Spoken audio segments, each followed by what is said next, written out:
em torno, opa, então, em torno aos grandes temas atuais do direito, e o direito é transnacional, todo o direito é transnacional, todas as áreas devemos olhar desde fora, desde as relações entre os diferentes países. Eu quero só dar as boas-vindas a todos vocês, muitos já são caras conhecidas, são gente da casa, e os outros, os novos, queremos que também sejam gente da casa. Então, só queremos que o estágio aqui destes dias seja muito bom para vocês. Se precisarem de alguma coisa em que possamos ajudar, com muito prazer. Eu não me apresentei, eu sou Lourenço Sabadell, catedrático de Direito Processual desta casa, desta universidade, e desde o começo, desde a primeira edição, tenho a honra de participar como diretor do Conditrans. Vou ceder a palavra à minha fada madrinha brasileira, Zélia Perdoná, que também é da casa, é já adotada aqui na Faculdade de Direito. Bom, bom dia a todos, buenos dias, buongiorno, good morning. Para mim é uma alegria estar nessa co-coordenação, juntamente com o querido professor Lourenço, com o querido professor Fábio, dizer que eu conheci Salamanca e conheci o professor Lourenço no primeiro, há 10 anos atrás. E desde o terceiro, eles, assim, a generosidade dos dois, assim, eu passei a co-coordenar, então, desde o terceiro. E agora é o terceiro congresso que eu estou também coordenando. Quero parabenizar a todos que decidiram estar aqui, tanto os conferencistas nas plenárias, quanto os expositores nas comunicações. Eu sempre digo que esses congressos é uma oportunidade de nós partilharmos nossas pesquisas, quer como professores, né, pesquisadores, quer como mestrandos e doutorandos pesquisadores. E essa partilha que fazemos nos eventos, especialmente esses internacionais, permitem sempre críticas construtivas para aperfeiçoar nossas pesquisas. Esta casa, Universidade de Salamanca, ela tem mais de 800 anos, é a terceira mais antiga, né? Eu sei que aqui tem o professor Felipe e os outros 2 professores que são lá de Pádua, que também tem mais de 800 anos, né? Foi logo em seguida, talvez seja a quarta, né? A Bolonha é a primeira da Itália e a de vocês é a segunda da Itália. Então, para nós brasileiros, isso é assim, um mundo, né? Porque a minha universidade, que é uma das mais antigas do Brasil, enquanto universidade, tem menos de 100 anos, enquanto instituição de ensino, 140 anos, e que é bastante tempo para o Brasil. Então, estar nessa casa, que é a terceira mais antiga do mundo, e quem tiver oportunidade e for conhecer a biblioteca lá do prédio histórico, no centro, lá dá para se verificar todo o encontro que tiveram para ir para as Américas, né? Para a viagem que fizeram nas Américas, então, Salamanca faz parte disso. E o professor Lourenço, eu digo que ele não é espanhol, ele é do mundo, né? E ele conhece a América Latina, inclusive o Brasil, mais do que muitos brasileiros. Se vocês perguntarem qual estado que ele não esteve, ele tem que pensar em qual estado que não esteve, né? E sempre nos recebe muito bem. Eu sempre digo que eu percebo essa generosidade só das grandes pessoas. E essa generosidade eu encontrei no professor Lorenzo, que eu tive a alegria dele me receber em 2021 por um período de professora visitante, financiado pela CAPES por 3 meses, logo que terminou a pandemia, ainda não tinha terminado, porque eu me lembro que teve o Omicron aqui, e eu peguei Covid aqui, né, na saída da Espanha no final de dezembro, porque eu fiquei de outubro a dezembro. E também não posso deixar de registrar o trabalho que o professor Fábio tem feito de integrar estudantes do Brasil e dos demais países, especialmente da América do Sul, né? E com países, no início eu dizia isso em São Sebastião, que no início era Portugal e Espanha, mas agora Itália, que todos os anos temos ido em janeiro em 13 instituições, além de Pádua, e aqui faço o registro em nome do professor Felipe, cumprimento os 3 professores presentes, que todos, antes era cada 2 anos, nos recebiam também com muita generosidade, agora passou a ser anual, e agora, além da Itália, outros países como Polônia, estivemos lá na Polônia em dezembro, eu justamente estava aqui em Salamanca, numa instância de investigação com becas da Universidade de Salamanca, também pela generosidade do professor, e aproveitei no último dia, no dia 18, fui à Polônia, no encontro lá em Cracóvia. Então, eu quero dizer aos brasileiros e aos portugueses, brasileiros, portugueses e portuguesas, porque aqui nós temos isso também, eu quero dizer que estar em Salamanca, estar nesse nosso 5º congresso é uma oportunidade de partilha de conhecimento, mas também de construção de amizades e construções acadêmicas. Todos que fazem mestrado e doutorado fazem para pesquisa ou para docência. E hoje não tem como pensar em docência de uma universidade, de um mestrado e de um doutorado, sem pensar na internacionalização. O tema do Congresso sempre foi a transnacionalidade. Hoje, né, sempre foi assim, sempre teve, mas hoje, nos dias atuais, especialmente depois da pandemia, com o uso das novas tecnologias, a pesquisa transnacional é uma realidade cada vez mais presente. Então, quero dizer, aproveitem, e esses encontros permitem outras possibilidades, porque foi isso que aconteceu comigo por conta do primeiro congresso. Eu conheci o professor Lourenço, e por conta desta possibilidade é que eu estive aqui por 3 meses em 2021, e desde então venho 2 vezes por ano, até porque a minha universidade, a Universidade Presbiteriana Mackenzie, tem um programa de dupla titulação no doutorado. Inclusive, eu tive a honra de ser orientadora de um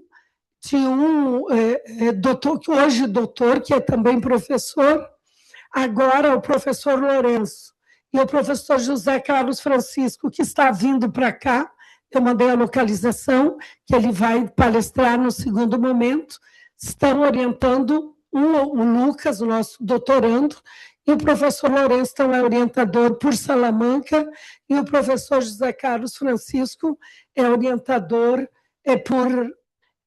pelo Mackenzie. Então, feitas essas palavras de boas-vindas, quero dizer que estou à disposição, eu enquanto pessoa e eu enquanto representante da Universidade Presbiteriana Mackenzie. Muito obrigada, eu passo a palavra, então, devolvo ao nosso anfitrião para que ele passe, então, para o professor Fábio. Sim, o professor Fábio Veiga não é só um coordenador, eu acho que é motor de todo isto, do Conditrans desde o princípio, e passo a palavra a ele. Obrigado, professor Lourenço, muchas gracias. Buenos días, buen día y good morning, my friend from Romania and Poland, stay here and online. It's a pleasure stay with you. Falarei um pouco em português, porque os meus colegas falaram português, falarei um pouquinho em português e depois um pouquinho em espanhol. O Conditrans faz 10 anos, né, neste ano, que estamos aqui em Salamanca, e nesses 10 anos, os congressos aconteceram e acontecem em 2 anos. Mas nos 10 anos passaram aqui mais de 1.000 pessoas, 1.000 pesquisadores. Cada ano vêm pesquisadores para a Universidade de Salamanca, vários doutores, doutorandos, mestres, que vieram estudar em Salamanca através da nossa rede do Iberojur. E eu fico muito feliz por contribuir com esta integração latino-americana e espanhola, né? Porque Espanha, Salamanca é a universidade de referência na Espanha, e fico muito feliz de contribuir com isso. Queria agradecer a todos os presentes que estão vieram para apresentar as suas palestras, que são mais de 90 comunicações, né, na edição deste Conditrans. Quero agradecer, dar as graças aos professores que han venido desde Itália, o professor Filippo, a professora Sara, o professor Simone e o professor André, que também não chegou todavia, mas vai chegar, está com sua família. E agradecer a los colegas de Itália, porque esta conexão também com a Itália saiu desde aqui, de Salamanca, porque conhecemos gente que vem de Itália, outros professores que vêm de outras partes da Europa. Y es así, o sea, además de estarmos conectados, es importante esta relación, como dijo tanto Lorenzo como Celia, que es importante la conexión, conocer a la gente de cercanía, né? De perto, voltando ao português. E eu fico feliz por isso. Então, meu trabalho simplesmente foi, eu não escolhi ser coordenador. Eu sempre digo, eu nunca escolhi ser presidente do Iberojur, nada. O que eu sempre tive vontade era de fazer algum tipo de projeto que as pessoas pudessem estar juntos, partilhando conhecimento, partilhando as experiências, e isso talvez seja uma vocação natural minha, não foi eu que quis ser essa pessoa, eu não programei nada, foi nada sem programação. E o Conditrans, para a questão histórica, é importante deixar aqui claro, ele foi o terceiro evento que nós iniciamos. O primeiro foi no Porto, em março de 2015, o segundo foi em Santiago de Compostela, em outubro de 2015, e o terceiro foi aqui, o Conditrans, em abril de 2016, por isso que fazemos agora 10 anos, junto com Barcelos, porque foi um evento entre Barcelos e Salamanca, né, o primeiro, em 2016, então nós estamos, ou seja, foi a terceira edição, de 2016 para cá, mais de 100 congressos nós fizemos, né?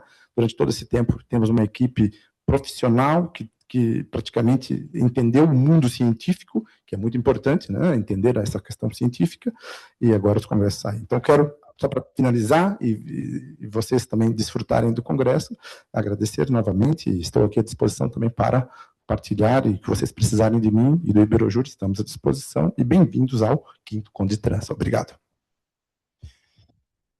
Então, acho que já estamos avançados no horário, podemos começar já com a primeira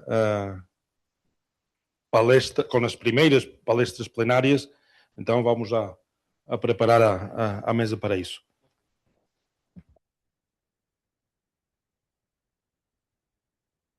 Acho que tem aqui. Você fica aqui de moderador? Sim, eu vou.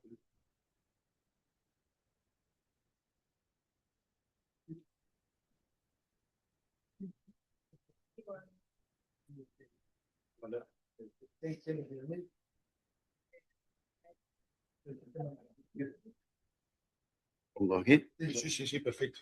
Bien. No hay problema porque el portugués è troppo simile all'italiano. E la mezcla è Sì, automatica. sì, lo capisco. Io sono stato nella preistoria a Firenze quando ho preparato il mio dottorato. nel 91. 91. Nel Dipartimento di diritto comparato dell'Università di Studi di Firenze. Che è una bella università. Con Sì. Niccolò Trocche. E a Padova non sei stato? Da turista. Da turista. Va bene. Sì. Però c'è qualche similitudine con Salamanca perché sono città universitarie, una grande storia. Sì. Sta bene. Nelle fine di settimana, quando nel 91 faceva il turista. Di girare un po'. Faceva il turista. Sì, credo di sì. ¿Aquí? Sí. ¿Quieres estar en el medio? Como queráis. No, siéntate.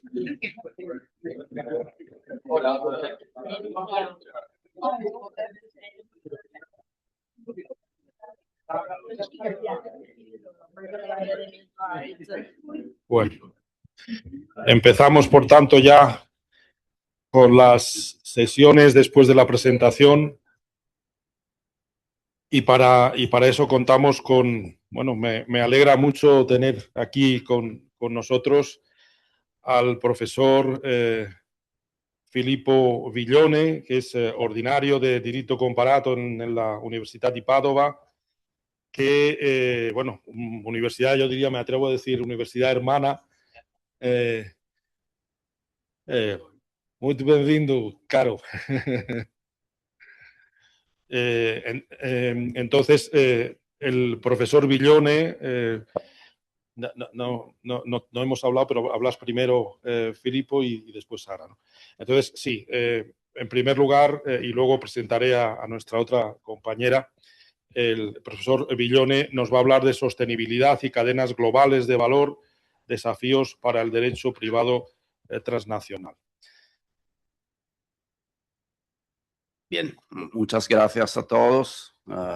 Es un placer para mí hablar aquí hoy en una universidad tan prestigiosa. Es un placer hablar con muchos amigos, viejos y nuevos, que he tenido el placer de conocer en estos días. Y intentaré ahora dar una ponencia sobre un tema general, que es como una introducción al tema que compartimos con los colegas de Padova, que es el tema de las cadenas globales de valor. Y yo intentaré hacerlo desde una perspectiva de derecho privado. Entonces, poniendo como punto de partida la idea, el concepto de sostenibilidad como categoría general que tiene consecuencias en el derecho privado.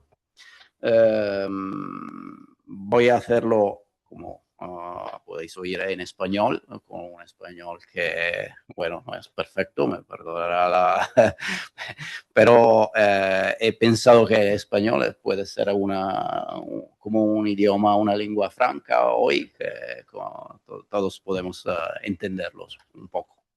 Entonces, el tema de la sostenibilidad y cadenas global del valor permite entrar en uno de los problemas que creo son centrales hoy del derecho privado contemporáneo y del derecho transnacional, como ejemplo perfecto de derecho transnacional, porque el tema de la cadena del valor nos permite ver un modelo económico que es verdaderamente transnacional. Y nos permite ver cómo hay una creciente distancia entre categorías generales jurídicas tradicionales del derecho y las formas reales en que se organiza hoy la producción, la distribución y el riesgo de la actividad económica. Porque durante mucho tiempo y durante siglos, nosotros que compartimos un sistema de derecho que se tiene fundamento en el derecho romano, el derecho privado ha trabajado sobre una imagen que era relativamente simple de la actividad económica. Como una empresa que celebra contratos, adquiere bienes, presta servicios, hay relaciones entre deudores y creedores. Entonces, una imagen sencilla en que hay contratos, daños, obligaciones en general. Esta imagen hoy parece un poco incompleta y yo disculpo porque esta relación es un poco elemental en lo que voy a decir. La producción contemporánea claramente ya no se concentra en una sola empresa, ni siquiera en un grupo societario integrado o en una joint venture. Se distribuye a través de cadenas de suministro. Hay cadenas que son como redes de distribución, de subcontratación, relaciones de dependencia económica, hay plataformas logísticas, hay muchos elementos, muchos estándares técnicos que han complicado un poco la linearidad de las categorías tradicionales. Entonces, aquí nos interesa hablar de cadenas de valor, cadenas globales de valor que permiten observar cómo se distribuyen las distintas fases de creación de valor en diferentes territorios, en diferentes lugares y ordenamientos jurídicos. Hay cadenas de suministro que en cambio remiten con mayor precisión a los flujos físicos, flujos informativos, flujos contractuales que una empresa organiza con proveedores, con clientes. Esta distinción, cadena global de valor, cadena global de suministro, permite comprender cómo la sostenibilidad, que es una idea central hoy, no puede situarse dentro de una empresa individual. La sostenibilidad es una categoría general hoy del derecho privado, que es una categoría relacional, que pone en relación diferentes empresas. Es una relación, una red de relaciones que hace posible la actividad económica hoy. Entonces, nos vemos como un cambio de perspectiva. Buena parte, por ejemplo, de los impactos sociales, los impactos ambientales de una actividad económica no se producen solo en el centro de la empresa. Se produce, como podemos decir, en las periferias de la actividad económica. Periferias contractuales que tenemos hoy que tener en cuenta. Por ejemplo, la extracción de materias primas, en la producción externalizada, el transporte, la actividad de los trabajadores externalizados, la contratación de mano de obra a través de proveedores, son todos elementos que hacen distribuir la cadena de riesgos también. Entonces hay la necesidad de hacer como una disciplina nueva de los riesgos contractuales. La sostenibilidad, entonces, es un problema de imputación, de organización contractual y también de responsabilidad. Aquí tenemos una primera dificultad, en mi opinión la más importante. Las categorías clásicas de derecho privado fueron elaboradas para relaciones que eran relativamente delimitadas. Contrato, daño, deudor, obligación, responsabilidad. Las cadenas globales de valor, en cambio, fragmentan esos elementos. El daño puede producirse en un estado y la decisión empresarial en otro. Podemos haber un contrato principal en un tercer estado, sociedades que se plantean en otro, consumidor final en un quinto estado. Entonces, todos esos elementos pertenecen a una sola operación económica y el problema jurídico consiste en decidir si el derecho privado y las categorías del derecho privado deben limitarse a reconocer esta fragmentación o, al contrario, pueden construir instrumentos para reconectar lo que la organización económica parece haber separado hasta ahora. Conocemos una respuesta posible, que es la respuesta europea, la que nos ha dado el legislador de la Unión Europea. La respuesta parece bastante clara en Europa. La Unión Europea ha avanzado hacia una regulación que exige mirar más allá del perímetro societario formal, con dos directivas en particular, la sobre el reporting de sostenibilidad y la sobre la due diligence societaria. En Italia tenemos además un acto legislativo, que es un decreto legislativo del 2024, sobre que es la transposición de la directiva, que es una transposición un poco más complicada, no es idéntica. Ya está así, se ha en vigor. En España y en Portugal, ¿no? Todavía no. No, estamos en retraso.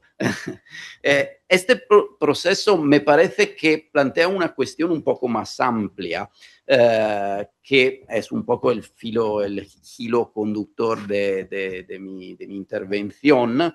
La sostenibilidad no entra en el derecho privado solo como un nuevo conjunto de obligaciones legales. A mí me parece que es un factor que hoy es una categoría general que tiene la posibilidad de modificar la función de los instrumentos privados. Entonces, la responsabilidad civil se modifica en consecuencia de la idea de sostenibilidad.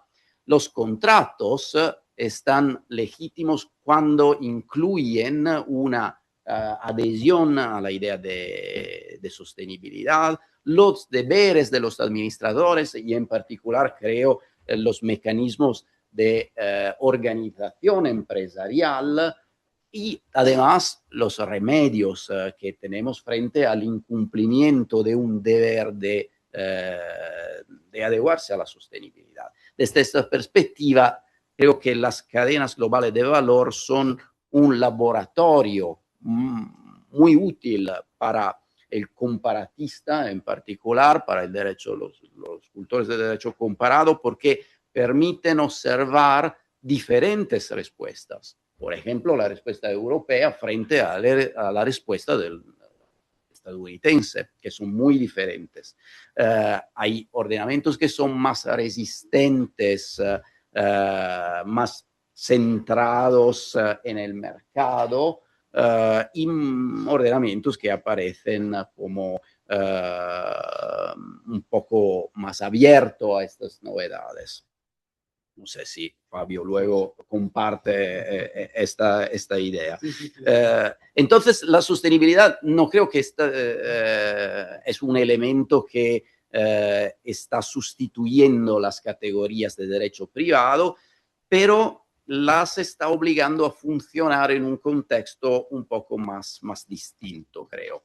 La sostenibilidad era considerada como una cuestión de política pública, y lo que es la tesis que yo creo que hoy podemos compartir es que hoy no es solo un elemento de política pública, porque es un elemento que se desarrolla en las relaciones privadas. El derecho privado, yo creo que las decisiones empresariales ya no producen efecto exclusivamente dentro del perímetro de las empresas que la adoptan. Entonces, las consecuencias se producen en una pluralidad de sujetos que son no solo las empresas, más proveedores, subcontratistas, trabajadores, y hay un problema de imputación de riesgo. Entonces, la primera noción que nos interesa es la noción de relación jurídica. El derecho privado clásico, como he dicho, parte normalmente de relaciones bilaterales, acreedor, deudor, comprador, vendedor, lo que hace que produce el daño, la víctima del daño, mientras aquí las cadenas globales de valor funcionan mediante estructuras reticulares, en las que una misma decisión económica puede proyectar efectos, que pueden ser efectos dañinos muchas veces, sobre una pluralidad de relaciones contractuales autónomas. Y aquí entra en juego, por ejemplo, el tema de las cláusulas de sostenibilidad, porque hay cláusulas que se contractan entre sujetos privados, que son dos, que son relaciones bilaterales, pero que interesan en los efectos a una pluralidad, a una red de posibles víctimas. Aquí hay una contradicción. El derecho privado tiene que resolver esa contradicción. La segunda categoría que es afectada es la responsabilidad, porque las reglas tradicionales de responsabilidad civil fueron construidas para atribuir la consecuencia de un daño a quien lo ha causado sobre la base de criterios predefinidos. Las cadenas globales del valor introducen nuevas formas de imputación, porque el tema no es quién ha producido un daño, sino más quién ha organizado la actividad empresarial de una manera que puede producir un daño.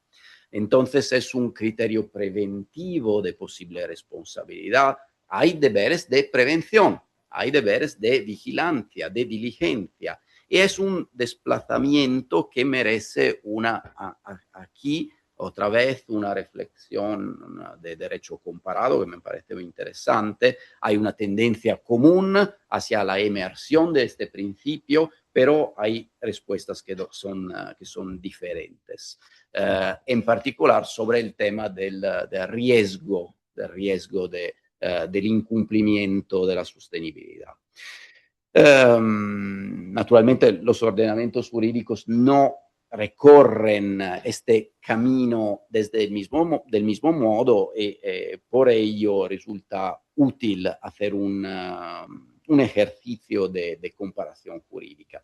Mientras algunos sistemas atribuyen un papel determinante a la regulación legislativa, a la construcción de deberes positivos, de diligencias, otros continúan confiando principalmente en mecanismos tradicionales del mercado, en la autonomía contractual, la responsabilidad civil desarrollada por los tribunales.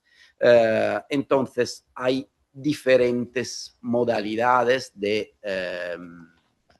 gobernanza de este fenómeno. No sé cuánto tiempo tú me dices.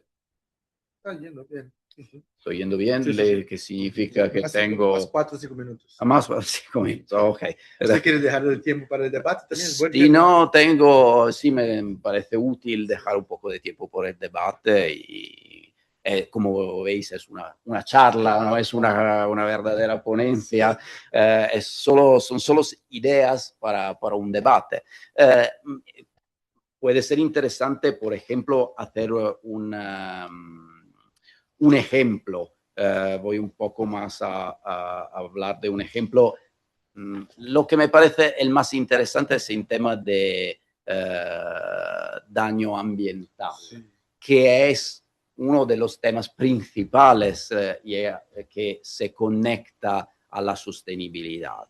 Por ejemplo, si el contrato sirve para organizar una prevención, la responsabilidad aparece cuando la prevención no ha sido suficiente. Entonces, las partes pueden incluir una cláusula de sostenibilidad, pero muchas veces la cláusula de sostenibilidad no genera un daño en la relación contractual misma, sino en terceros. Y aquí creo que conviene ser un poco prudentes. La responsabilidad civil está siendo utilizada como una vía para discutir las conductas de las grandes empresas frente a riesgos ambientales globales. Creo que es muy conocida una decisión holandesa del caso Shell, que discutido mucho para que el Tribunal de La Haya había ordenado a Shell, entonces a una empresa muy importante, de reducir sus emisiones en un 45% para 2030. Rispetto al nivel del 2019. Era una decisión muy fuerte porque trasladaba a una empresa privada un objetivo de reducción vinculado a compromisos climáticos internacionales. Entonces, aquí se ve bien como el derecho privado y el derecho público, aquí no hay una separación muy clara. Un caso interesante es un caso italiano del 2025 que en Italia se ha llamado Giudizio Universale, como sí, con una imagen evocativa, y allí el tribunal ha dicho, era un caso muy similar, el Tribunal de Roma ha dicho, no tengo jurisdicción, no que el problema no existe, pero no hay jurisdicción del Tribunal Civil para sancionar a una empresa que no ha cumplido los deberes públicos de reducción de la emisión de gases. Entonces, la sentencia no dice esto corresponde solo al legislador, dice algo un poco más matizado, dice que reconoce que las grandes empresas pueden estar sujetas a deberes de conducta frente al cambio climático, pero muestra los límites que tienen los jueces. Entonces, aquí juega un rol más importante el derecho regulatorio, con sanciones que no vienen de relaciones privadas. Aquí vemos la ineficacia del derecho privado clásico frente a las posibilidades diferentes que son de utilizar instrumentos de derecho administrativo. En este punto, ya que estamos en una charla, Sí. tú eres del derecho comparado. Cuando el legislador europeo creó la directiva de debida diligencia, sostenibilidad, se ha inspirado un poco en Francia, ¿no? En el ordenamiento francés y en el ordenamiento germánico. Sí. Pero el ordenamiento francés es más privatista para la regulación de la sostenibilidad y el germánico es más publicista. Del derecho administrativo. Más administrativo. Sí. Entonces, la directiva incluso no está así tan clara cómo va a ser la transposición. Sí. Por eso que España no ha transpuesto, Portugal tampoco. Italia ya lo hizo, pero no sé cómo está, ¿no?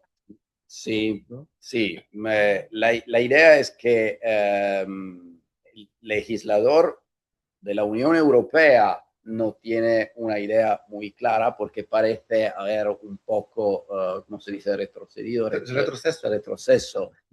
su idea originaria, porque el clima, el contexto político se ha cambiado mucho y entonces no hay una presión interna de los... Incluso hay una presión para no ir. Para no ir, hay la presión opuesta exactamente. Sí. Es un tema político, pero que tiene consecuencia en las relaciones privadas. Entonces creo que en una perspectiva más general, que es lo que he entendido hacer con esta introducción al tema, creo que tenemos que ver el rol que nosotros dejamos al derecho y al derecho privado en particular, porque creo que aquí hay exactamente la idea que la sostenibilidad está obligando al derecho privado a volver sobre algunas preguntas que son muy clásicas. ¿Cómo se distribuye el riesgo? ¿Quién debe soportar los costes de una actividad económica cuando los daños son distribuidos entre muchas personas? ¿Qué significa actuar aquí con diligencia cuando hay deberes preventivos, que son sobre todo deberes de organización empresarial?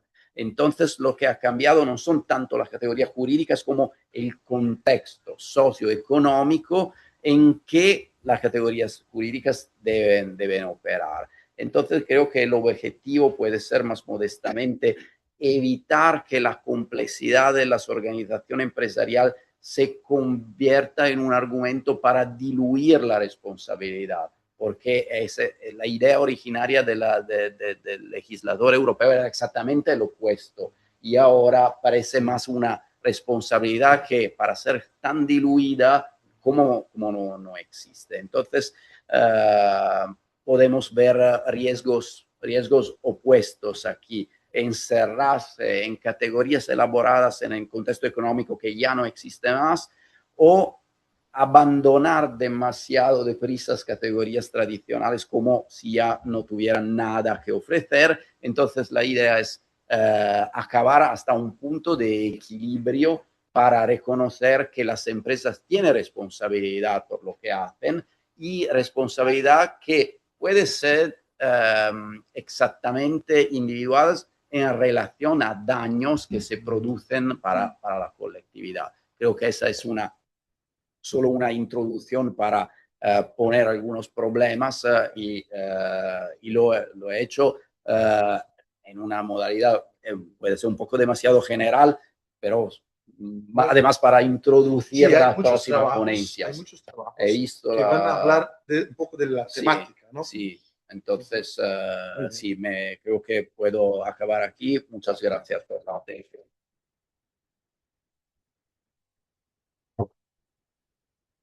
Grazie tante Filippo. Para una introducción me parece una intervención perfecta, y además en muy buen español. No has sido demasiado modesto al principio. Complimenti.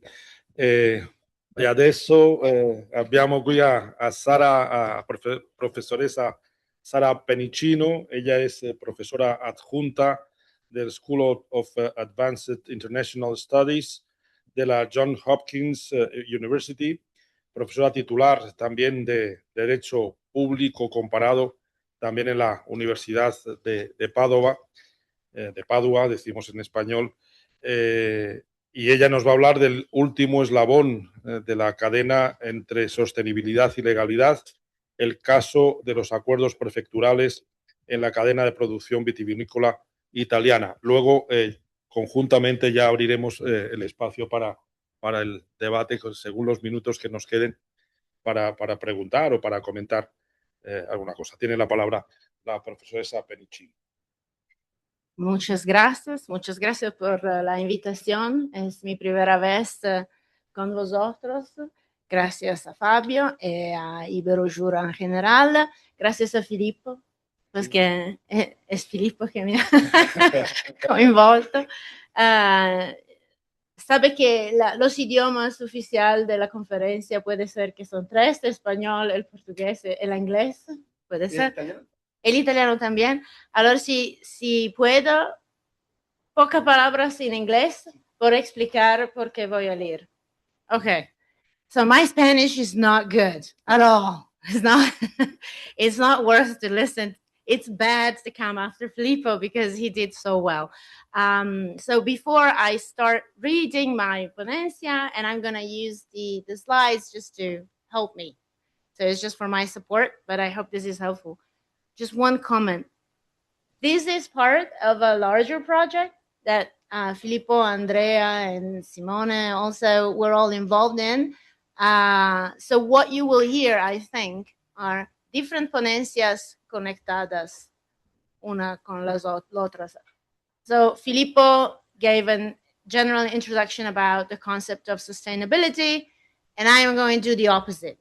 So I am going to look at a very specific example of implementation of lack of responsibility on the side of the economic actors when it comes to sustainability and due diligence.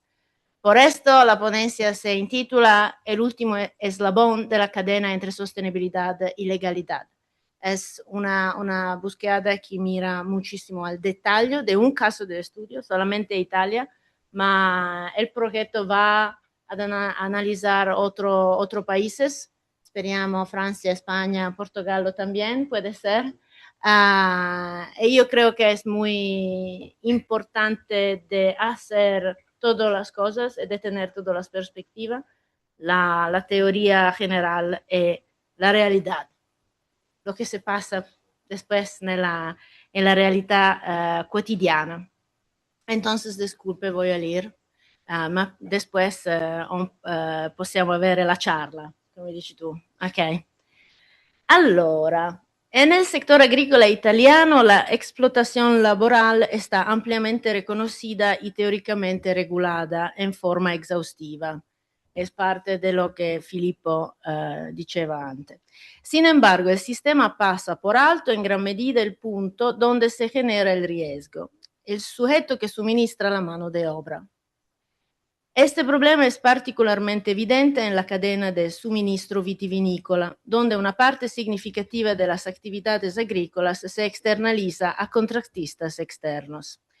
En estos contextos, la relación laboral se fragmenta y la responsabilidad de las condiciones de trabajo se desplaza efectivamente a lo largo de la cadena productiva, que es quella, diciamo, dilusión di cui dicevi prima.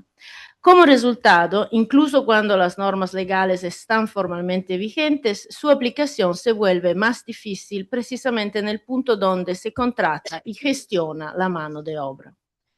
La pregunta entonces es cómo puede combatirse eficazmente la explotación dentro de estructuras productivas tan fragmentadas. En la última década se ha desarrollado una amplia gama de instrumentos, incluidos marcos normativos internacionales, el derecho de la Unión Europea es uno de esos, pero no solo, nacionales, la normativa de actuación del derecho europeo, pero no solo, después si lea los instrumentos nacionales de verdad, protocolos regionales y mecanismos de coordinación interinstitucional. Entre estos, en Italia, la Rete del Lavoro Agricolo di Qualità, che è una red istitucional establecida institucionalmente ma volontaria, establecida en el seno del Instituto Nacional de Seguridad Social, representa el principal mecanismo formal para identificar a las empresas agrícolas que cumplen con la normativa. Pero ese es precisamente el problema. Identifica empresas agrícolas, ma no contratistas externos. En italiano se hablan i contoterzisti, se llaman i contoterzisti, que siguen siendo el principal canal a través del cual puede producirse una intermediación laboral irregular. En la práctica, las experiencias territoriales en las regiones italianas revelan un panorama fragmentado y desigual. Otra premisa. La razón por hablar de regiones y no solamente de ordenamiento nacional italiano es porque la competencia sobre los derechos sociales, las condiciones de trabajadores, es de competencia regional en Italia. Entonces, las regiones han un rol muy importante en la implementación de la legislación de detalle de la sostenibilidad en la producción agrícola. Yo pienso que es interesante no solamente por los italianos, sino también por los estudiosos de otros países europeos y también puede ser de la América Latina, pues they will have relationship with Italy, so it's better that they know. De conocer las diferencias de las normativas entre los diferentes territorios italianos. La mapa de las regiones italianas es útil a comprender que hay reglas diferentes a segunda de las regiones donde, en este caso el vino, pero puede ser otros productos agrícolas, son producidos.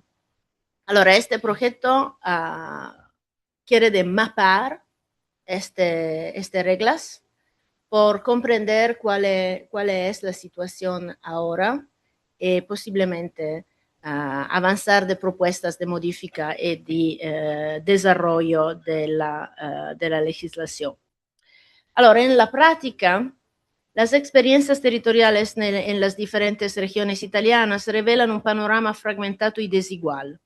mientras que algunos contextos locales han comenzado a experimentar con herramientas que inciden indirectamente en la selección de proveedores de mano de obra, la mayoría de las intervenciones siguen centradas en la coordinación, el seguimiento y la protección de los trabajadores, los aspectos más relevantes por los derechos sociales, las condiciones de vida, el transporte, aspectos que son relevantes para la vida de los trabajadores y son en la mayoría trabajadores extranjeros. No son trabajadores italianos, muchísimas veces no son trabajadores, son extranjeros ilegales, sin papel, sin documentos. El resultado es un sistema que tiende a operar aguas abajo, a través de medidas de control y asistencia, en lugar de hacerlo aguas arriba, mediante mecanismos preventivos capaces de incidir en la estructura de la propia cadena de suministro. Esta brecha se configura como una de las principales debilidades estructurales del sistema agrícola italiano.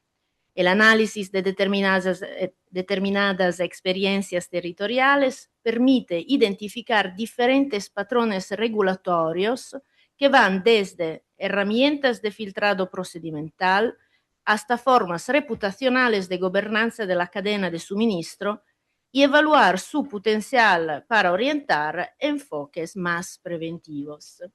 Entonces, esto es el racional del proyecto.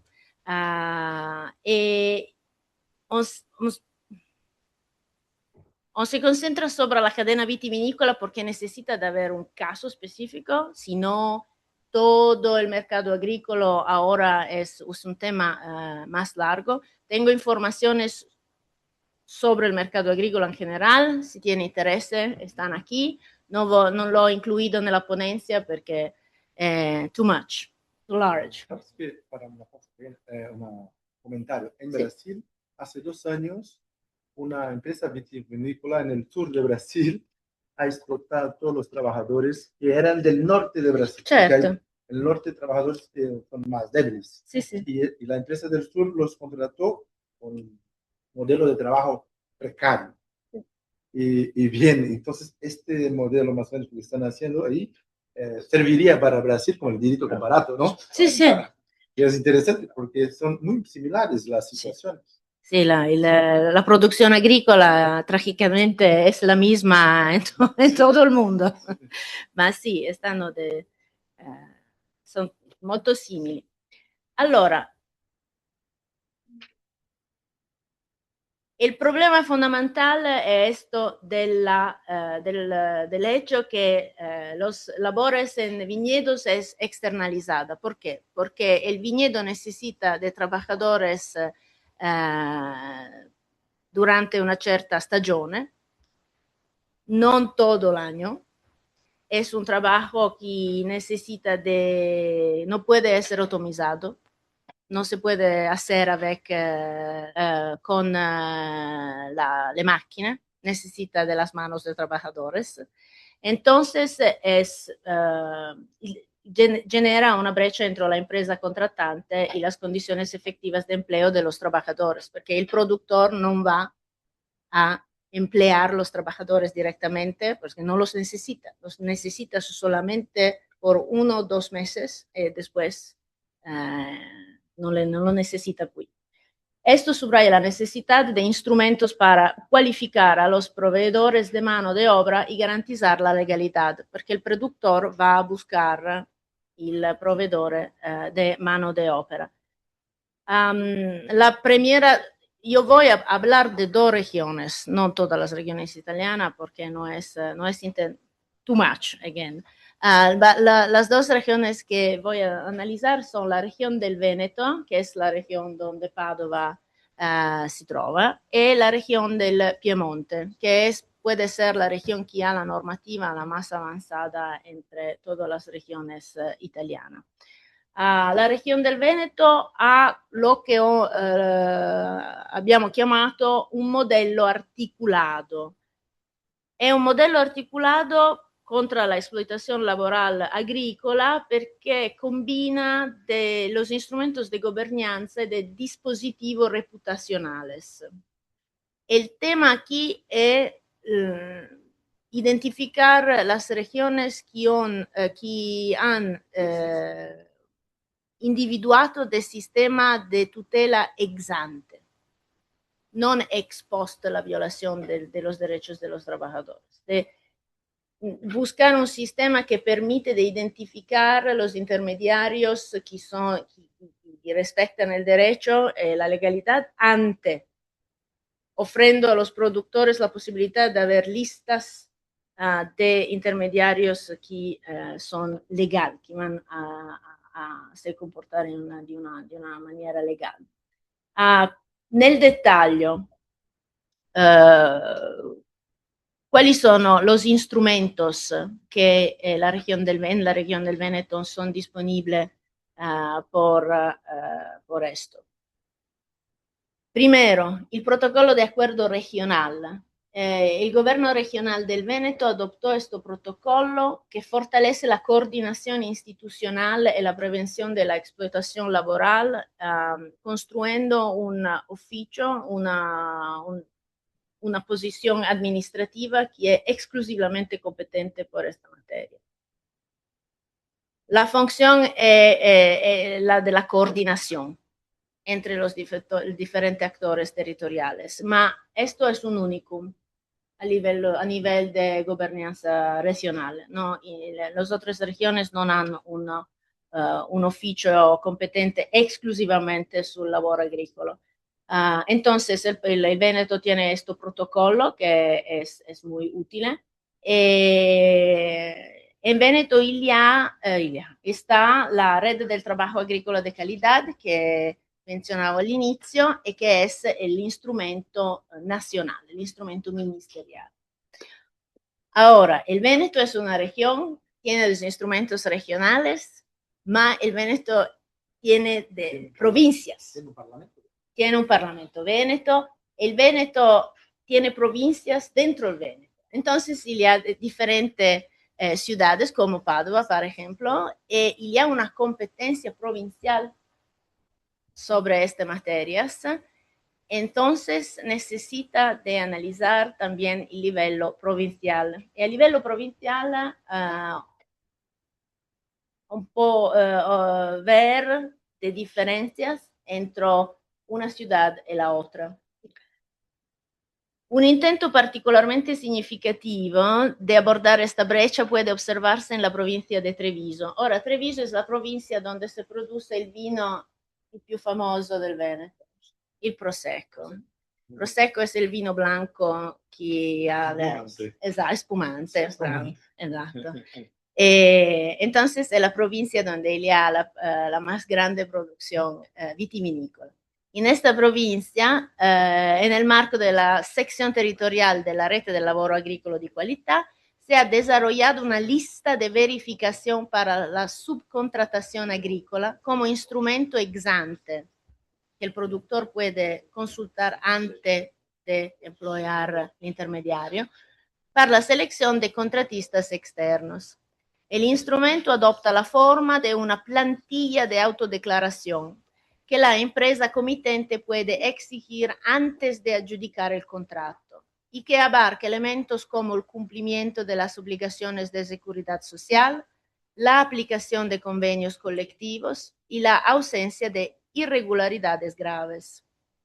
Aunque este mecanismo no constituye un sistema formal de certificación, introduce un marco estructurado para verificar el cumplimiento en el momento de la selección del contratista, cubriendo así parcialmente una laguna regulatoria que permanece abierta tanto a nivel nacional como regional.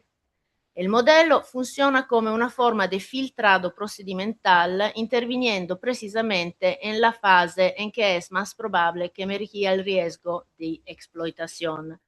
Ahora, solamente como ejemplo, para confirmar que entre la misma región tienes diferentes cadros normativos en las diferentes provincias, voy a compartir qualche informazione su un'altra ciudad, un'altra provincia, esta es la provincia de Rovigo. En Rovigo no hacen... lo so, ma todo no es coincidencia, todo es estudiado, es per la experiencia personal. Rovigo es muy interesante. En Rovigo no hacen vino, ¿justo? No, no se produce el vino en Rovigo. Es una producción agrícola tradicional, extensiva. Entonces es una situación completamente diferente en términos de producción. A los trabajadores externalizados son necesarios a Rovigo también. Un comentario que no Sí. es el tema, pero de aquí hay muchos brasileños. El ex presidente de Brasil es nacido en familia de Rovigo. Di Rovigo. No voy a decir el nombre porque si no me pega. Sí, sí. No, no, La gente no. me pega. Pero Rovigo... Muchas cosas se entienden. Sí, por eso no producen nada. ¿sí? Vedi, la ciudad universitaria de Padova que habla de Rovigo, la ciudad agrícola. Allora, el ejemplo es solamente por confirmar que hay muchas diferencias entre diferentes provincias entre la stessa región. El caso de Rovigo presenta una configuración más tradicional. Y simplemente la sección territorial de la rete de trabajo agrícola de calidad, que es el sistema ministerial, ma no hay introducción de instrumentos específicos orientados a la regulación de las subcontrataciones agrícolas. La función principal sigue siendo de la coordinación entre instituciones y agentes sociales y la de promoción de la adhesión a la red nacional, la red de lavoro agricolo di qualità. La comparación entre Treviso, Prosecco, e Rovigo, presidente del Brasil, pone de manifiesto dos niveles distintos de desarrollo. En el primer caso, una evolución operativa hacia instrumentos de selección de la cadena productiva. En el segundo, una implementación institucional de modelo nacional, el mínimo trabajo posible. Las demás provincias vénetas presentan un nivel de estructuración más limitado y un uso predominante de instrumentos indirectos, las otras provincias. Padova, Venecia, Belluno. Aquí prevalecen instrumentos de carácter general, tales como las listas blancas prefecticias antimafia y los entes bilaterales agrícolas. No voy a hablar de las listas blancas antimafia porque yo creo que es lo que Andrea va a hablar mañana. Entonces, como conclusión sobre el Véneto, oh no.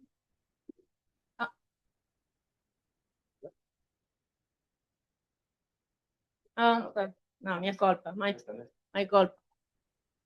Entonces, por concluir sobre el Véneto, en este caso, la perspectiva general del modelo evidencia la ausencia de un sistema público estructurado de cualificación de los contratistas por cuenta ajena. El único listado oficial sigue siendo el nacional de la red de lavoro de calidad agrícola, mientras que los instrumentos territoriales se sitúan en un continuo que va desde la gobernanza institucional, como en el caso de Rovigo, hasta formas de regulación procedimental más avanzadas, como en Treviso, pasando por instrumentos indirectos y no sectoriales presentes en las demás provincias. En este contexto, el caso de Treviso representa un intento relevante de intervenir directamente en la regulación de las subcontrataciones agrícolas, colmando al menos parcialmente una laguna estructural en el sistema. Ahora voy a decir pocas palabras sobre un otro caso que es relevante. Puede ser que vosotros conocen la región del Piemonte, el vino Barolo, el vino Barbaresco, la región de origen de Papa Francesco. Esto es el Piemonte. El Piemonte tiene una producción vitivinícola de alta calidad. Es caro. Son de productos de altísima fascia. Y aquí el problema es que recientemente ha visto muchas violaciones de fundamental muy grave de derechos humanos de trabajadores con forma de vera esclavitud. Entonces, ahora esto es en el media Si el producto es muy caro, es difícil de lo vender. Si sobre la media uno habla de cómo ya los trabajadores en situación de esclavitud, después la botella costa 100 euros. Es muy difícil de la vender. Tengo un problema de comunicación, un problema de PR, un problema de imagen. Entonces, la acción que il y a en Piemonte de un punto de vista legislativo es très fuerte. Aquí le ha un enfoque diferente en la región del Piemonte, porque los esfuerzos para combatir la explotación laboral se apoyan en mecanismos reputacionales, en lugar de herramientas de selección procedimental. En particular, las iniciativas desarrolladas en el sector vitivinícola, con la participación de actores como cámaras de comercio y consorcios, tienen como objetivo aumentar la transparencia y promover cadenas de suministros éticas. Es como una forma de soft law autónoma de actuación de los conceptos de sostenibilidad y del derecho de la Unión Europea, poniendo en valor a las empresas que cumplen con la normativa. Si bien estas prácticas no establecen sistemas formales de certificación de contratistas, esto es imposible aparentemente por toda una serie de razones, apuntan a una trayectoria emergente hacia la habilitación de operadores económicos a través de incentivos reputacionales. Puede ver aquí está la ley, el instrumento más importante, que es el protocolo de Cuneo, que es un instrumento de gobernanza territorial para la promoción del trabajo regular, ma con forma de investigaciones sobre il bilancio, la característica interna, la información internas de los productores de vino a través de la Cámara de Comercios. La vitivinícola gana un sello de calidad, ¿o no? Un sello público. Sí. Que está en condiciones laborales, de la cadena de producción, todo. Ma no es una cosa por el público, es una cosa por los productores. O sea, una asociación. Sí. Por evitar que el control de la policía por las condiciones de trabajo van a fermar la producción. Como un law, el soft law, que son las propias clases que certifican que hay calidad. Exacto. El proyecto mira exactamente a identificar las formas de soft law que hacen lo que Filippo decía falta en la implementación de la legislación de la Unión Europea. El mercado va a organizarse de una medida o de la otra. En el sector vitivinícola, donde ya de producción tres caras y de productos tres caros, el Made in Italy es uno de los sectores del Made in Italy.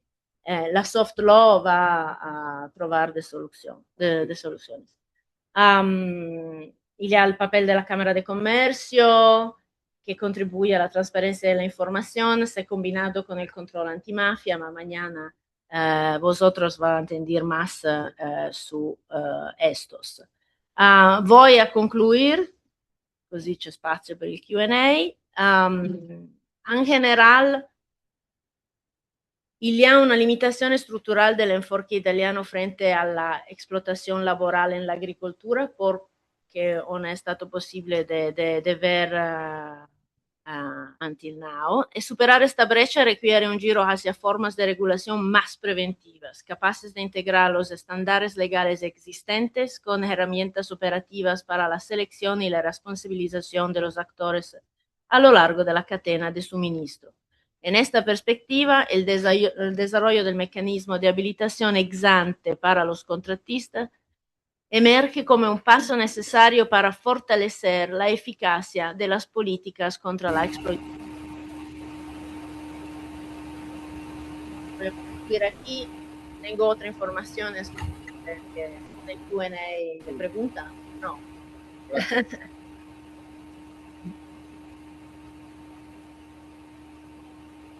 Grazie anche, carissima professoressa Penicino. en una intervenzione che ha sido un complemento perfetto, no? Una visione generale e poi l'intervento più specifico, più in dettaglio, que la verdad es que nos ha... a mí me han entrado ganas no solo de beber vino, sino de visitar de nuevo el norte de Italia y sus bellísimos territorios, por supuesto el Véneto y otros tantos.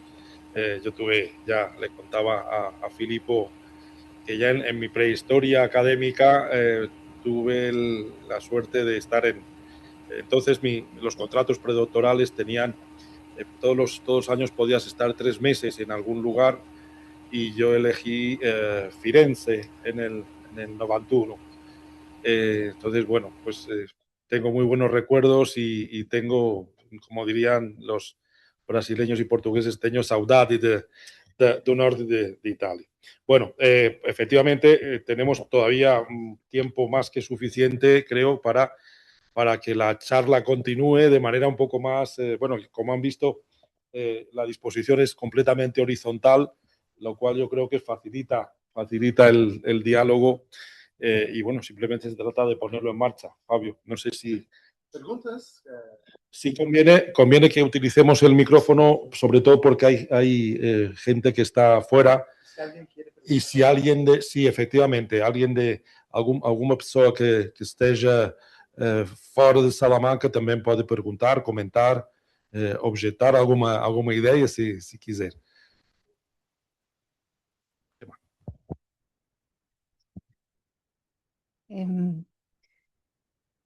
Buenos días y buon dia e buongiorno. Professoressa, non parlo italiano, ma grazie per la sua intervenzione. Yo voy a hablar en español.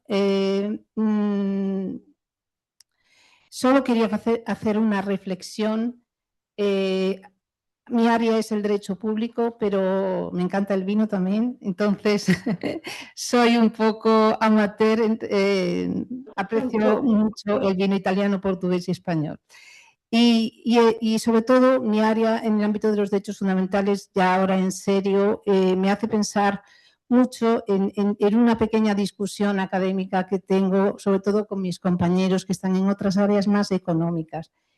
Y me gustaría oír su reflexión sobre esto.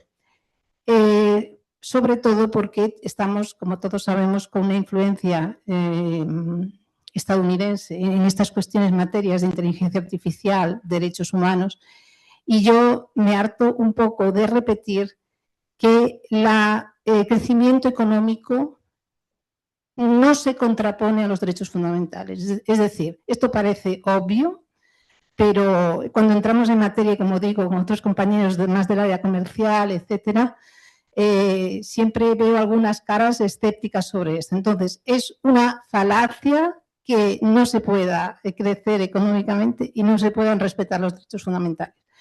Pero bueno, yo quiero tener argumentos, porque muchas veces esto es difícil de explicar, y sobre todo en la área que usted me pregunta. Y ya que, terminando, porque no quiero acaparar aquí el tiempo, ya que el profesor Lorenzo ha hecho referencia a Italia, bueno, pues yo también en mi tesis doctoral, por otras razones y la delincuencia transnacional, las primeras páginas se dedicaron a los magistrados Falcón y Borsellino, que también tienen un lugar y una foto en mi despacho en la universidad. Entonces, bueno, gracias, profesoresa, y quería oír su reflexión sobre esto. Muchas gracias.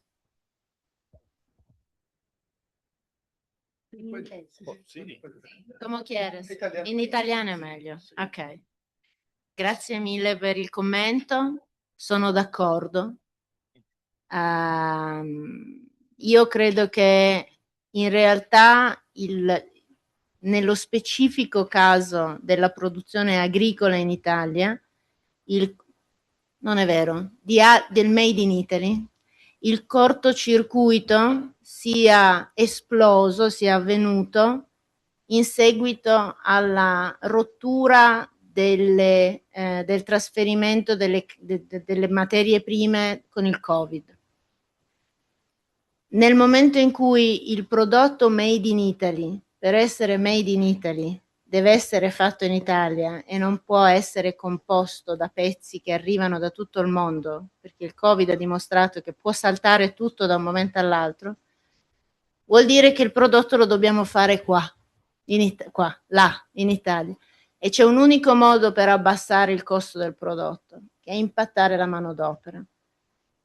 Io credo, e sono d'accordo con lei, che sia vero che non ci sia incompatibilità, ma c'è una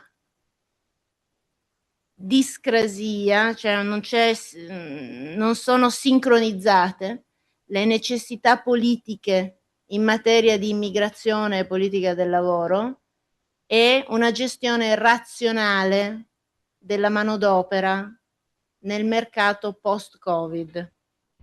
È praticamente impossibile politicamente sostenere misure sistemi di selezione, di invito di lavoratori stranieri che in Italia non ci sono, implementando un sistema compatibile con i diritti, senza pagarlo politicamente. È politicamente troppo costoso. Quindi, di fatto, il sistema è costruito perché ci siano soluzioni non in linea con il rispetto dei diritti umani. Proprio il sistema è costruito per quello. Io non credo perché ci siano persone cattive al governo, è solo politicamente troppo costoso. Fare altrimenti è troppo costoso. Faccio un esempio. In Italia, per entrare in Italia come lavoratore, bisogna rientrare nelle quote stabilite dal governo, dal ministero, che dice servono 500.000 trabajadores nel settore agricolo. Va bene? Come li troviamo? Come li individuiamo? Bisogna che il produttore italiano conosca il trabajador in Ghana, lo conosca proprio personalmente, lo inviti, faccia tutto il paperwork, faccia tutto e lo inviti a venire in Italia. Questo è un sistema impossibile. Nessuno conosce un lavoratore dall'altra parte del mondo. È un sistema di fatto costruito per creare intermediari fittizi. Il sistema è costruito per quello. Quindi, come nell'ambito agricolo, come si traduce? Intermediazione informale attraverso capifamiglia delle comunità locali, oppure cooperative senza terra, cooperative con teste di legno che non rappresentano i veri padroni ma che poi cooperative, sono società, cooperative sono pochissime adesso.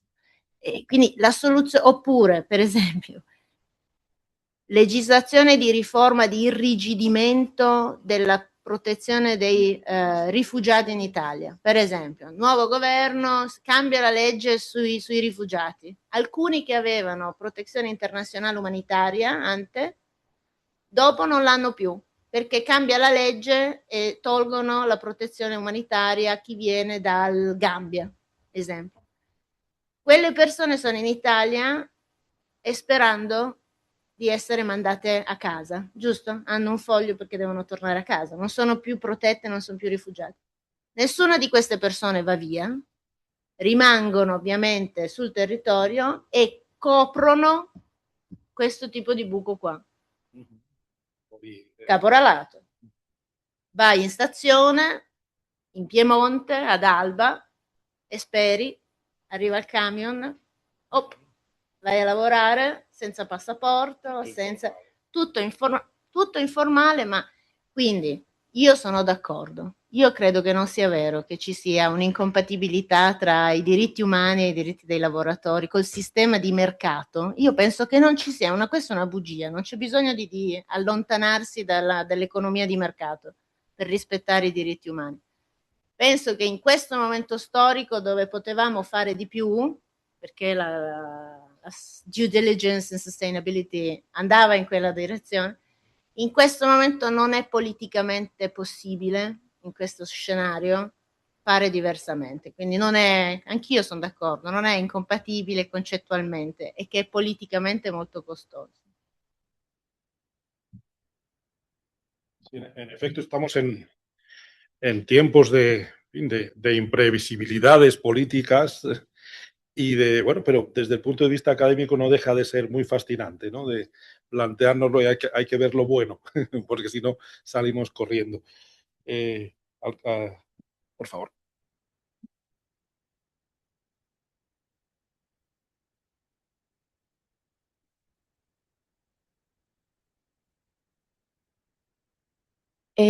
Bueno, muchas gracias por la charla. Me gustó mucho, principalmente porque también tengo estudiado el tema de sostenibilidad, más específicamente empresas y derechos humanos en el doctorado en la Universidad de Sevilla y en la Universidad de São Paulo.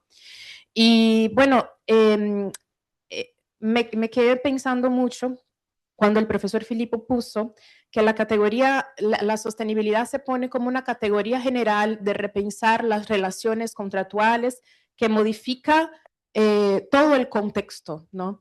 Y yo tengo pensado mucho en eso acerca de cómo el core de la empresa, o sea, el intuito lucrativo de la teoría general de las empresas, se tiene modificado por la sostenibilidad. O sea, ya las empresas no pueden solamente mirar al lucro sin pensar en las consecuencias, sino que tienen que añadir el riesgo socioambiental en la cuenta de cómo obtener el lucro, ¿no?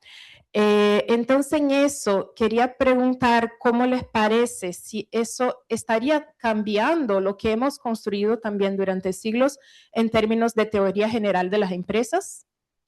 Y cómo lo ven también la diferencia de producción jurídica, lógica jurídica en Europa y en América Latina. O sea, si habrían diferencias de componer esa teoría de una manera diferente en diferentes contextos, ya que quizás en América Latina los riesgos socioambientales, incluso por las cadenas de suministros de valor, sean mayores. Muchas gracias.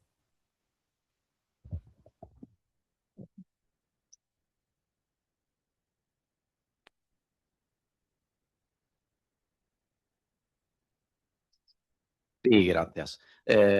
Bueno, comparto tu idea que la sostenibilidad está un poco modificando la idea general de la estructura empresarial, porque son años que una parte de la teoría general del derecho societario, del derecho comercial, entiende la empresa como una entidad que tiene deberes frente a la colectividad, no solamente frente a sus acreedores y a sus socios, sino frente a la sociedad en general.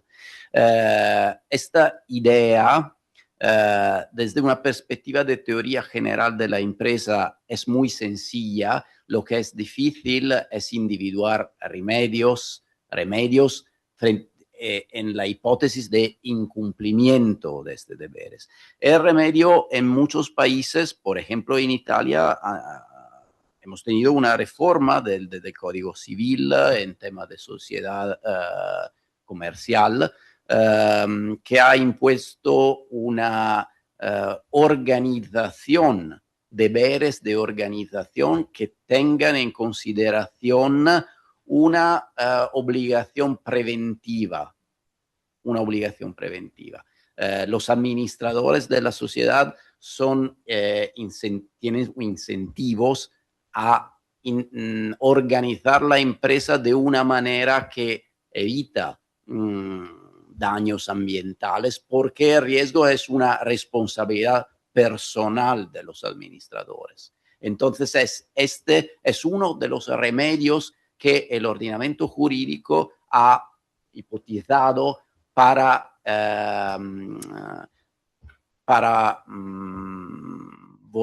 hacer que esta idea general, de teoría general de la empresa, se vuelva concreta. ¿Okay? Entonces, hay un tema de remedios posibles frente al incumplimiento. Pero la idea existe y yo soy de acuerdo contigo que la lógica del derecho comercial se va modificando en los últimos años. por este deberes preventivos de organización. Lo que no conozco exactamente es el sistema latinoamericano, donde la sensibilidad por el medio ambiente no es homogénea en todos los países, creo. Hay una cultura política que es muy diferente y organización política que son muy diferentes en los diversos países, y esto influye en lo que los ordenamientos jurídicos nacionales hacen respecto a la idea de sostenibilidad, porque sabemos muy bien que algunos sistemas de organización económico-política consideran la sostenibilidad como un obstáculo a la productividad. Y esto es exactamente lo que me parece sea hoy dominante en muchos países de la América Latina, probablemente no en Brasil, probablemente en otros países sí. Por ejemplo, sabemos muy bien que algunos países han hipotizado de conferir subjetividad jurídica a elementos naturales para que la protección sea más fuerte, más fácil en los ordenamientos jurídicos distintos. Pero esta idea es una idea pública de protección de la natura, del medio ambiente. No, la sostenibilidad debería ser una idea privada, de hacer que a través de instrumentos privados, como instrumentos contractuales, como cláusulas de sostenibilidad, se produzca una protección del medio ambiente. Yo creo que este tema necesita como una presión del poder político que ahora no me parece tenga los presupuestos más fáciles y el actual posicionamiento político de muchos países va contra esta idea. Entonces, no sé si una buena comparación entre Europa y Latinoamérica podría ser esta, cómo se ponen los ordenamientos jurídicos frente a estos problemas, pero creo que es la respuesta que podemos ver no será muy positiva o será un poco deludente, creo. Sí.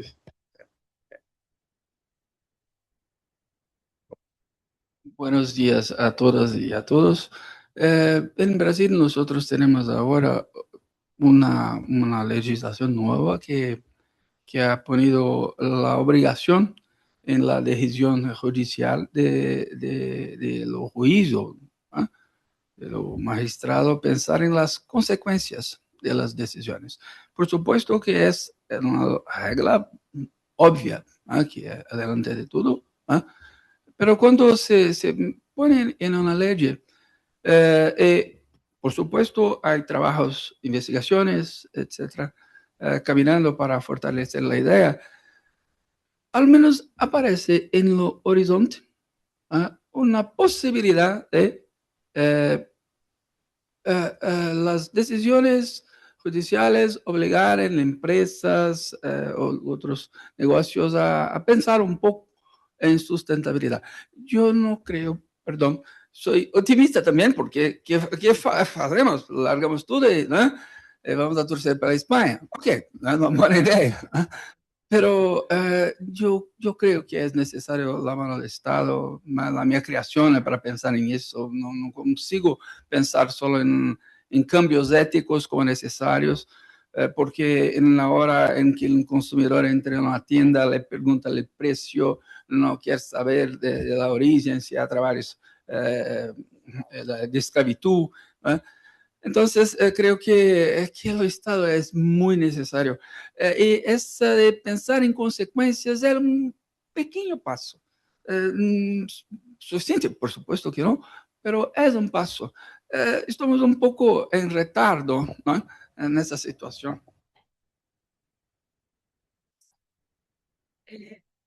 La pregunta es si, en su punto de vista, si a legislação laboral fosse nacional e não tinha mais igualdade entre os laboradores.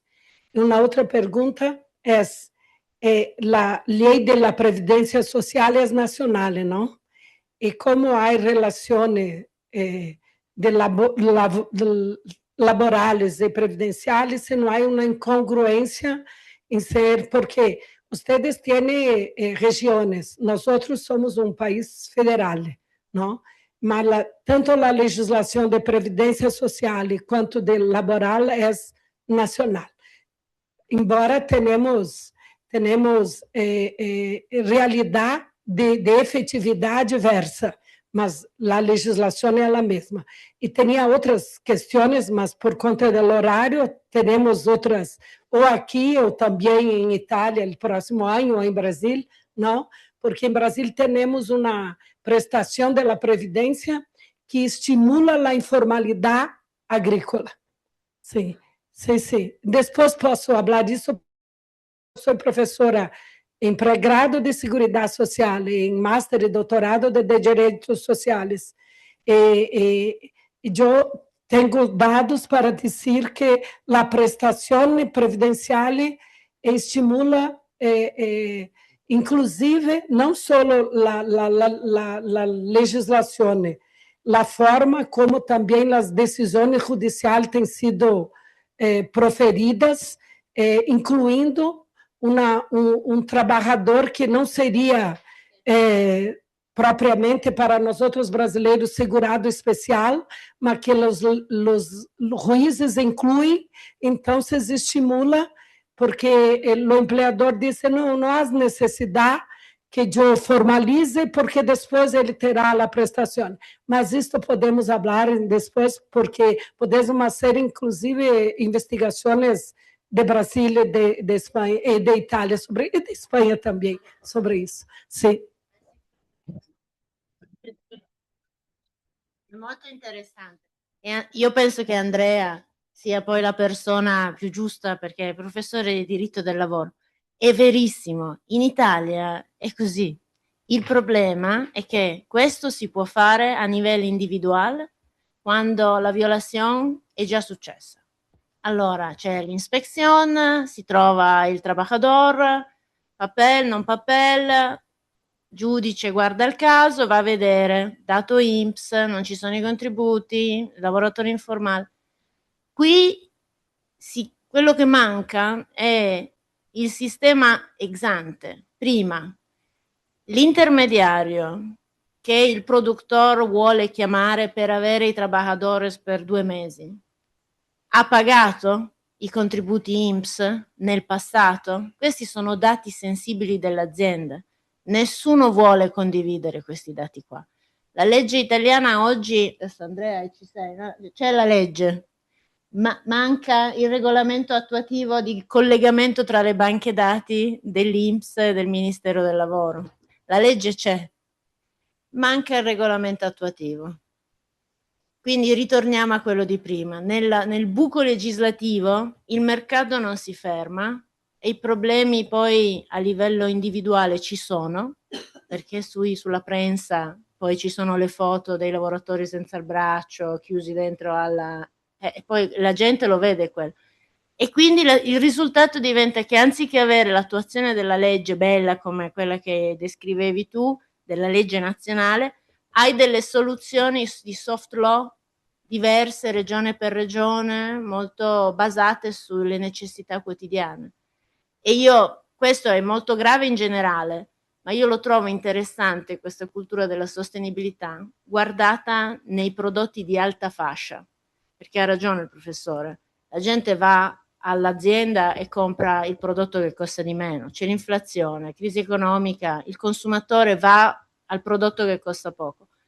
Ma questo nei prodotti di alta fascia non è vero, perché tu chiedi un sovrapprezzo consistente per comprarti la scarpa firmata o il vino da 150 euro alla bottiglia. Il vino da 150 euro alla bottiglia, la sostenibilità non è più una cosa etica, è nel concetto di rischio. Tu nel rischio di azienda della produzione del prodotto di alta fascia, tu adesso ce la devi mettere la sostenibilità.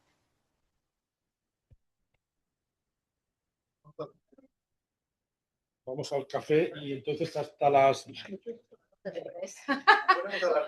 Una nota de primer intervento. Regresaremos